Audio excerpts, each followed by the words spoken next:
Welcome to Epochal Growth. I'm Sarah Caminiti. This is episode 4 of Epochal Growth, and the guest today is Blair Wilen. Blair is the CEO and co-founder of Ethos Support, a values-driven BPO. I've had the pleasure of knowing Blair for close to a year now, and something we don't talk about on the podcast was I found Blair when I was looking for a flexible BPO. And when Blair told me about what his mission was with Anne to create a BPO where the agents were valued and they really wanted to keep them around and fight that attrition rate, there was so much passion, and I believed every single thing that he told me was what he knew to be true, and he was going to do everything that he could to make it happen. And I did something that I've never done before. I wrote him a letter after I got off the call, and I told him that I was going to be a part of Ethos Support's journey in some capacity at some point. And I said to my husband, this is something really special, and I need to talk to him again. And we've kind of been talking ever since. I had a really hard time naming this episode because I wanted to highlight so much of what Blair does and make sure that you knew going into this that you were going to be hearing about a CEO and a co-founder of a bootstrapped BPO that was different and actually stood by everything that he was saying. And first I was trying to figure out a way to make a title out of nearly 0% attrition. Then I was trying to make a title about a BPO that becomes a transformative guide for companies. And then I remembered that Blair mentioned progressive ambition. And I think that sums up this journey that he is on so perfectly because he's very thoughtful in his approach. Both he and Anne are so thoughtful and intentional in what they do, and they realize starting small is how you ignite change. And that's what they're doing. They know where Ethos will probably end up, and they're making these small impacts, planting these seeds, and it's starting to build. And so instead of getting so caught up in the what ifs and the whens and the why aren't we's, instead they're in the moment and they're saying yes. And it's so cool to see. I don't want to give too much away. To everybody that's returning, thank you so much. To everybody new, hello. I'm so excited that you're here, and I can't wait for you to meet Blair. I'm Sarah Caminiti. This is Epochal Growth, Progressive Ambition. All right. Well, I'm Blair Wilen. I am the founder and CEO of Ethos Support. Ethos Support is a CX transformation company. We are a BPO, business process outsourcer, but we like to transform brands, customer experience, whether you are just outsourcing your customer support for the first time, or you are looking at new strategies to implement technology processes and people and overhaul your customer experience. I could go way back in the intro, but that's the good stuff. I live in Austin, Texas, and I've got an amazing co-founder named Ann Bibb, and she's our COO. She oversees all of our operations, our service delivery, our employee experience, our client experience. I oversee all of our brand, sales, marketing, revenue, and we check each other's work. We work really closely together. You guys are a powerful team, and I'm so excited that you're here. I've known Blair. Blair, I've known you now for almost a year. Sounds about right. Yeah. And I met Blair because my employer at the time, we were needing some help with weekend support, and it's hard to find a place that will customize low volume situation and really just kind of work with you to make it exactly what you need. And I was so lucky to be able to find Ethos and get to know Blair and Anne, and we used their services and they're wonderful. But I've been just so lucky that I've been able to continue this conversation with you and with Anne as well. And I love what you're doing, and I love what you stand for, and I love that you're vocal about it. And Blair, you are a good person to have around, and so I'm excited for Ethos and everything that you're accomplishing. Yeah, I feel the same about you. There's a reason we maintain a relationship beyond the client vendor relationship for sure, and I think we always will. I feel like I've known you forever, even though we haven't even met in person, which is still crazy. But yeah, we're a little old school at Ethos. Like I am a little irritated that in the last 5 or 7 years, like companies have kind of, there used to always be a phrase like the customer is always right, like 80s, 90s, early 2000s. The customer is always right. And that just like seems like it's died. Like now it's, hey, I built this product and you're going to fit in it. Mhm. And for better or worse, I like saying yes to almost everything and giving almost everything a go. So you need to share team support. You just need people you can tap into on the weekends. We were excited to solve that challenge. And so, uh, we call ourselves the world's most flexible BPO. You are.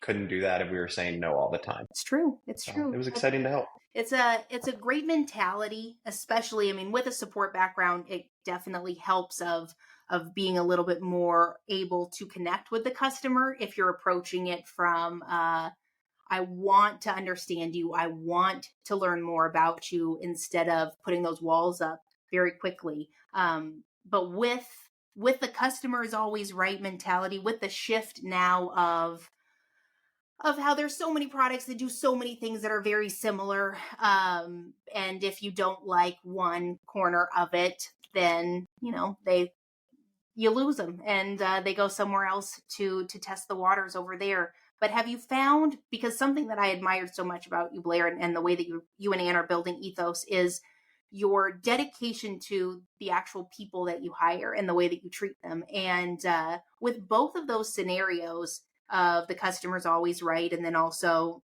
if the customer doesn't like it, they can leave. There is often a lot of weight that gets put on the individual support agent for responsibility for those Hmm. scenarios of the For customer is sure. always right and you give too much, then what are you doing? Or they left, what did you do? And it's a quick shift. Yeah. What have you felt with the different places that you've been interacting with and the space that you've built at Ethos to change that? Yeah, related to kind of employee workload and work stress. I mean, it's funny. We try to address that through. I mean, we have three core values that kind of speak to that, but really we just kind of have a company culture that and really how our brand and product was built that is worked to target against that. Like one of the things that we built Ethos Support for is to tackle the really, really ugly attrition number that persists in the outsourcing space. And by last count, that was 38% attrition in 2023. Basically, what that means is agents are constantly leaving. And what that means is clients are constantly having to, through their BPOs or through their own brand, constantly having to rehire new people, retrain them, stand them up, only for them to leave again. And you're just stuck, for lack of a better term, chasing the queue. Mhm. And so we built our operation to beat that number, to greatly exceed that number. We advertise less than a 5% attrition rate. Frankly, that number is, I'll just say, much, much closer to zero. Our agents don't leave. And, not to go too deep into it, but that's because we put employee experience right on par with client experience. We're not into like fancy offices and beanbag chairs and ping pong tables. What we are into is allowing people to be themselves at work through our core value of embracing individuality, fostering collaboration, working together. But we're really just about paying people well and treating them well. And what that means is, first of all, we pay 2 to 3x the average market rate. And treating them well means not overworking them. Like Mhm. there's this long, outstanding evolution of BPO where you're outsourcing for wage arbitrage and to get cheap offshore personnel. And what that means is you're just trying to squeeze as much juice out of them as you can. Like BPO is historically packing people in a room like sardines and just squeezing out as much work of them, putting two people's workload on one desk. And we kind of want to flip that on its head. Are we the cheapest provider? No, you can always go find a cheaper provider in BPO. You can go find companies that'll pay people literally $5 a day. That's never going to be us. we want to give people reasonable workloads. And we believe in that as like almost a revolutionary concept, that you're going to give someone the proper amount of work that they can handle. What does that mean? That means they're going to enjoy the work that they're doing. It means that the customer experiencing the support interaction is going to enjoy it more because they are actually getting a thoughtful, empathetic interaction. So it's a win-win for all parties. We're very hesitant. We're very cautious of how much work is going on any individual agent. If we sense any sort of stress or overload on one particular person's desk, we have mechanisms to get them additional support to kind of relieve it. And we will quickly go to our clients and say, like, look, we've got to change the model here and make sure that we are staffing this appropriately. We'll walk away from business if that's not the case. So we're very, very conscious of that and how it relates to the employee experience. And what a great message that you're giving to the companies that end up meeting you. Even if they don't end up signing the contract, you are planting a seed of, yeah, we know what else is out there. We know what's going on with BPOs. We're going to call it for what it actually is and remind you that you can also do things in a way that's kind and thoughtful, and the results end up being well worth the investment because of what your customers are feeling, what the agents are able to accomplish. It's just much more of like a sky's the limit if you give folks the foundation that they need. Yeah, 100%. Like we always write about and talk about the Chick-fil-A paradox. Like you might I don't want to spoil SDX, but we'll be talking about this a bit, but you may be surprised to hear that Chick-fil-A, out of the top 10 fast food establishments, is by far the slowest drive-through. Yes, Customers easily sit in the Chick-fil-A drive-through for longer than any other establishment. Yet every single time you drive by a Chick-fil-A, what do you see? You see a line, right? You normally see a line spilling out into the street. Yeah. People are willing to wait. And like, is their chicken good? Yeah, it's good. But is it like really that much better than any of the other options? Or is it the experience that you have going through a Chick-fil-A drive-through? They have hospitality at every single touch. They make sure that they take care of you and acknowledge your wait and service it properly. They have someone standing there with a tablet. They're trained to say, my pleasure. They're checking in with you on a hospitality, basis, basically, at every single step of the way. And what does that equal for them? They're the slowest drive-through, but they're constantly rated number one in order accuracy, number one in customer satisfaction, and they're the number one restaurant in revenue per location. And they're closed on Sundays. No Like way. they are putting themselves at a competitive disadvantage, and they are by far the number one revenue per location fast food establishment. So that is the result that you get if you staff appropriately and you put customer service at the front of your business. No, yes, that is exactly the like perfect model example, because we visually can see that every single time we drive by a Chick-fil-A, and it's not even like at normal meal hours. It is nonstop out into the road, and that speaks volumes because it's fast food, and you're taking the same amount of time as you would going into another like fast casual place that for sure that you could sit at. But no, that's something that companies need to remember when they're thinking about the realities of the customer experience and the impact of the customer experience. And when you've been having your chats with the companies that reach out to Ethos, what has been the trend and kind of the vibe that you get from them when you start talking about what the purpose of Ethos is? Yeah, so I think our clients, when they find us, they're really surprised at how much they hear yes, almost as they're like, all right, I'm just saying whatever we need to hear. But the answer is no. Like we want to deliver on everything that we say. So there's a couple trends that we notice. Number one, we know that we hit the nail right on the head when it comes to flexibility. There is absolutely no reason that any BPO outside of their own business interests should have minimum team sizes or minimum term contracts. There's no reason. Every BPO should be putting the pressure on them and taking it as a privilege for them to perform on behalf of their clients. And so we know that people, when they are outsourcing customer support, or when they're running customer support, not even if they're outsourcing it, but if they're just running a customer support team, you would know, you need flexibility. Like you don't know when things are going to get busy. You need, the ability to jump on and jump off. And so, we're seeing people respond really, really well to that. The other trend we're seeing is, I don't want to be, one thing I try to avoid is talking too much about AI because you see it on every single corner.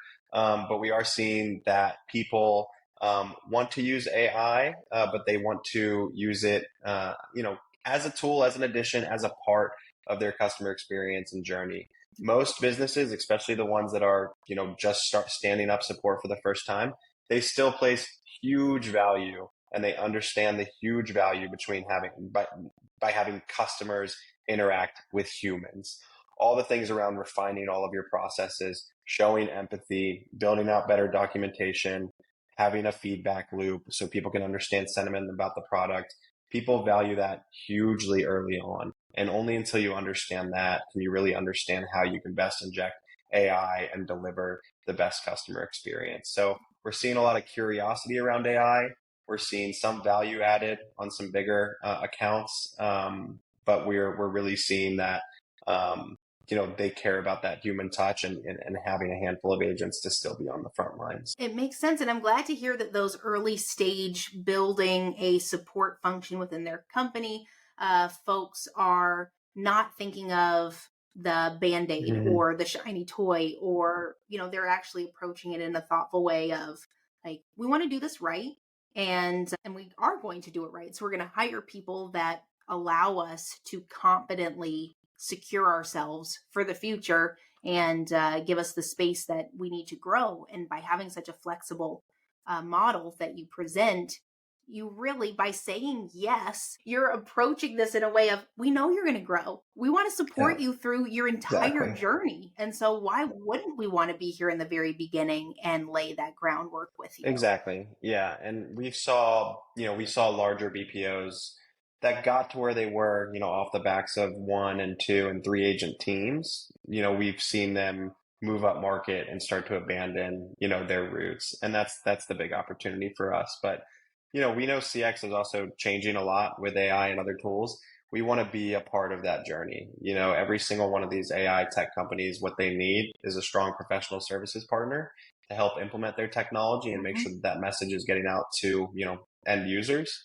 And it's a very, very ever evolving, complex, and widespread landscape. I think it's a privilege that we get to be involved with that, we have a seat at the table, early, then we can make sure that they are, doing the right things, early on in their evolution. And I think you and I both know, like, all things even with how commoditized pretty much every marketplace is now, every industry, every product, you can stand up something pretty damn close to Salesforce in a couple of weeks now.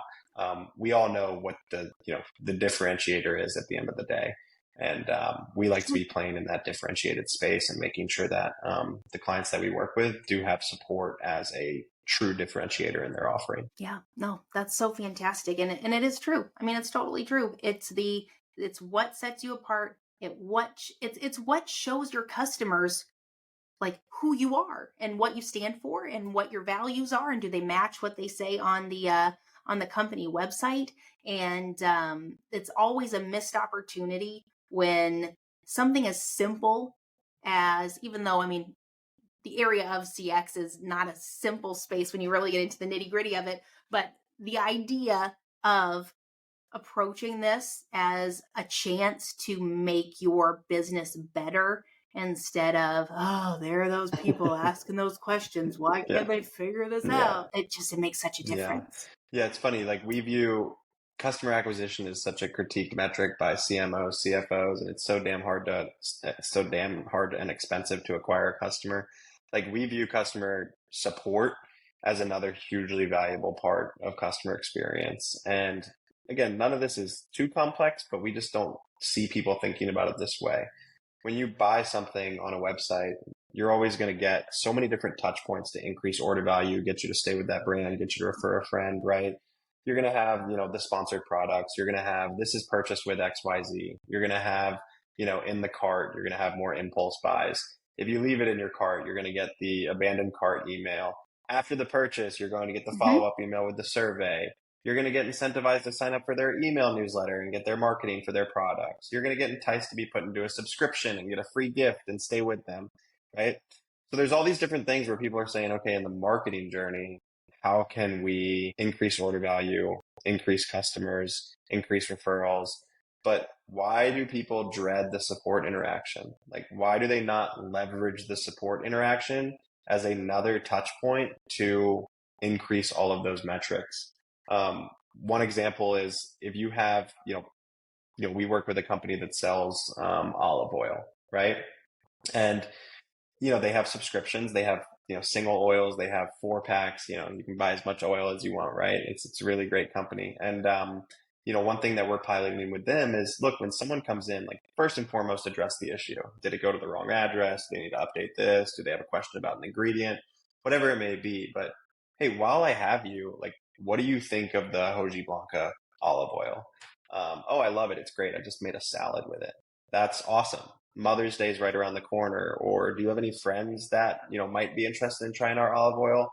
Here's a 15% off coupon for you. That's good for 3 days. Treat someone, who you love to the oil as well. It's good for a 4-pack. And we'd love to know what they think. And you've solved their experience. You've shown that you actually care about their thoughts about the product, and you've offered them an opportunity to add an order or to spread your brand to another customer. And you eat a little bit of margin, but you force them into, say, a 4-pack and make sure that that average order value is higher. And I think if you do that at scale, suddenly you're looking at that as support investment, and you are saying, I'm legitimately making a profit, or at the very least, absorbing some of the costs of running a support function.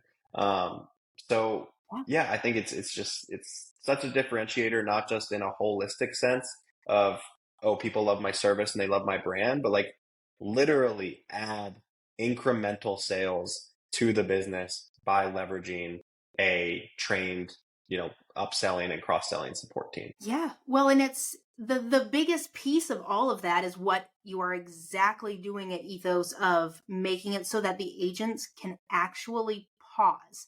Like that's the only way any of this is Sure. possible. Like Yeah. if you want to have people upsell and I think there's certain times and places for using that sort of leverage, but the only way you're going to be able to figure that out is if the agent is able to take a breath and absorb the information and think about what those next steps are that make sense for this one specific person.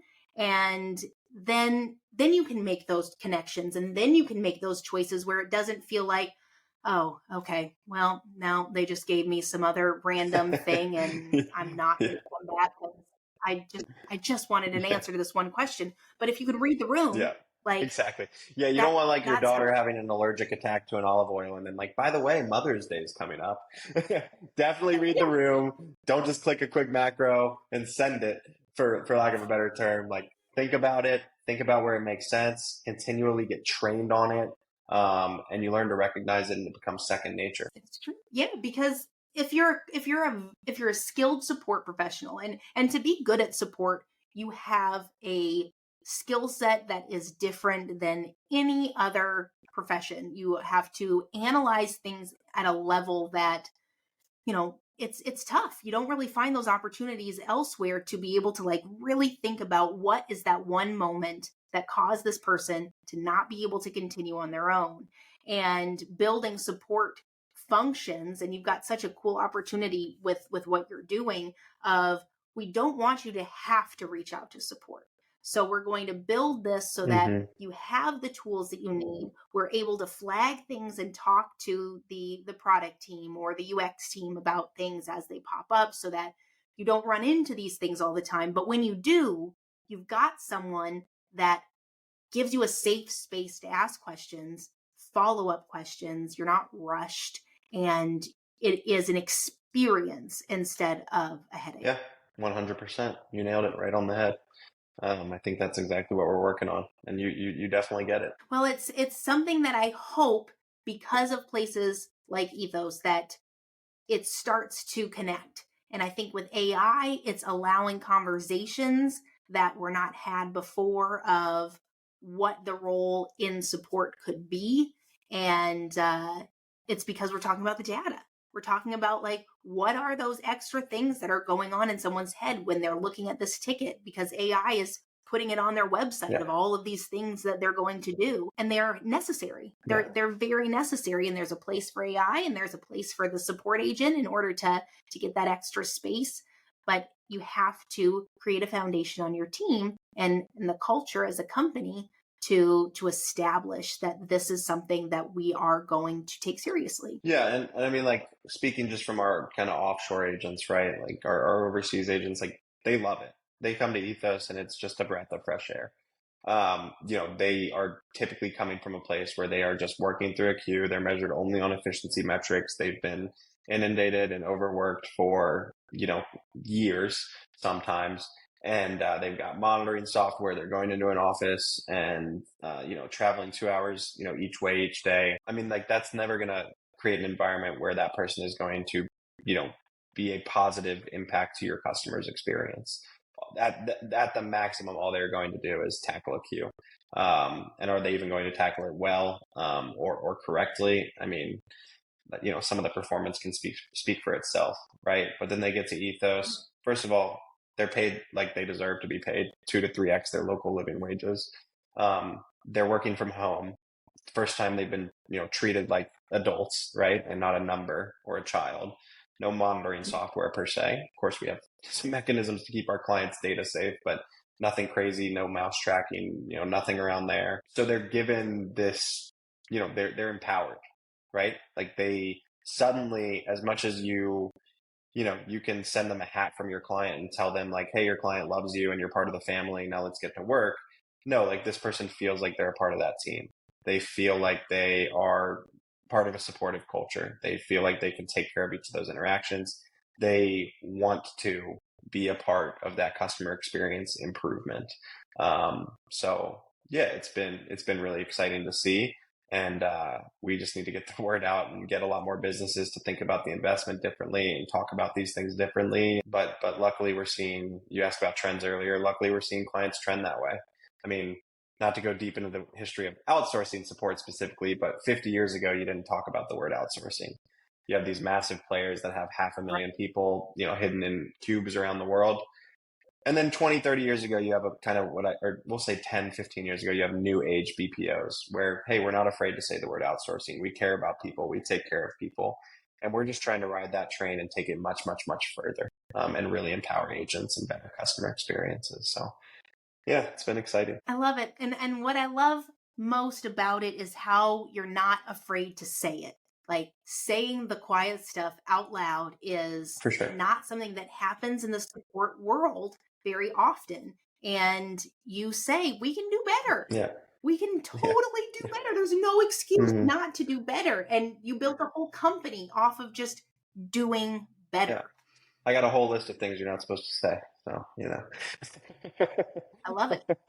But that's all right. That's why we're here, right? We're trying to change this world, trying to change our agents' world, trying to, impact the people that we get to work with. And that's kind of our driving mission is just, improving, customer experiences through, any form of commerce and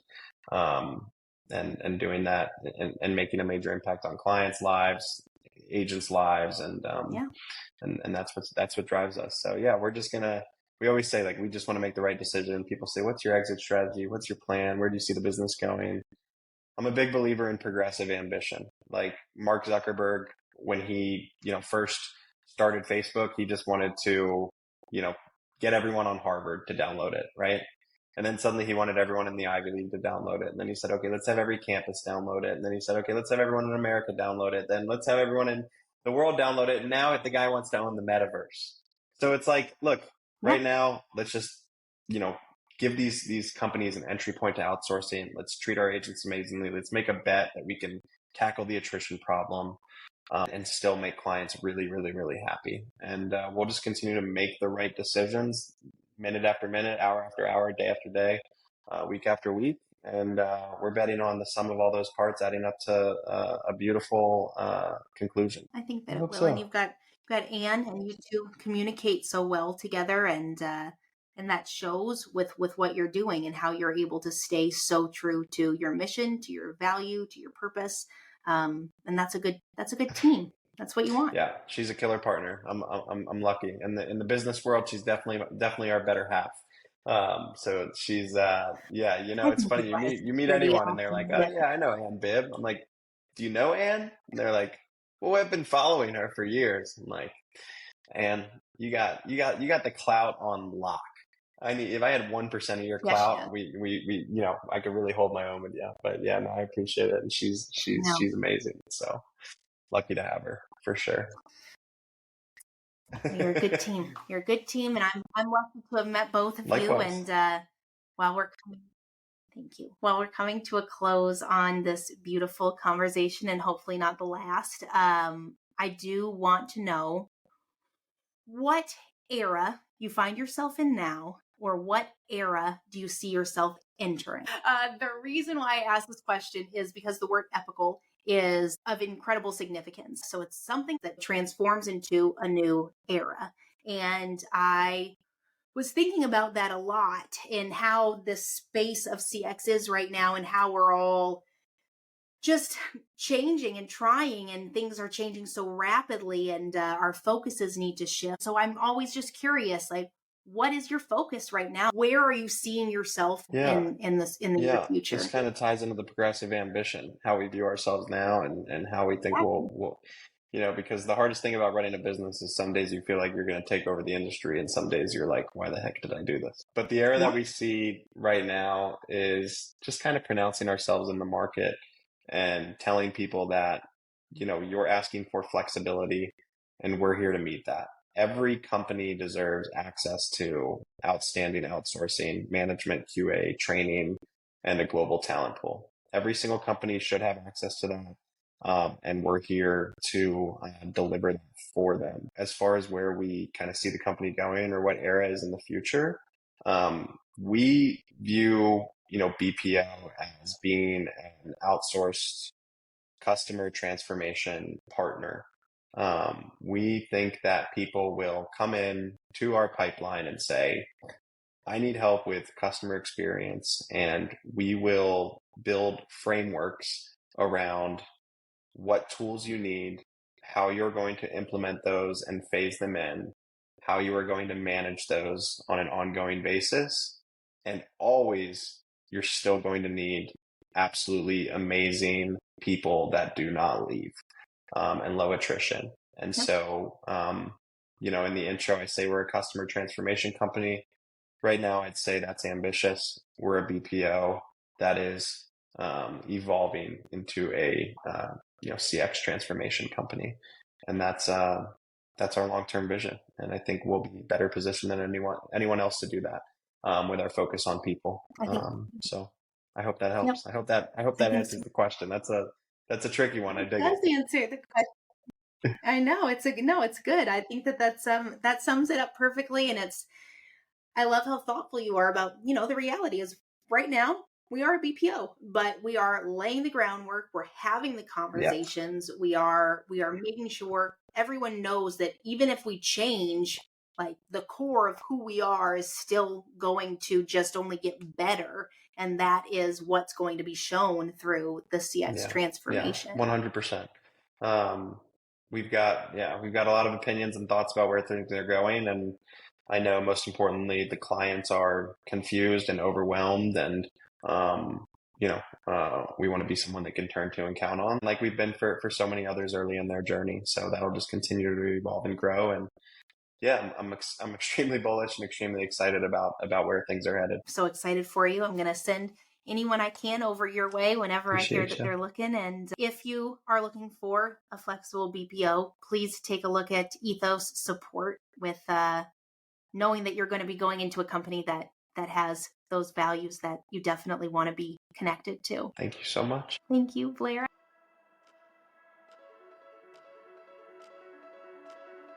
And that's another episode of Epochal Growth. If you haven't had a chance to subscribe, please subscribe to Apple Podcasts, Spotify Podcasts, and you can also find us and subscribe on Growth Support's YouTube page. New episodes are coming every Tuesday. I am Sarah Caminiti. Thank you so much for spending this time with me.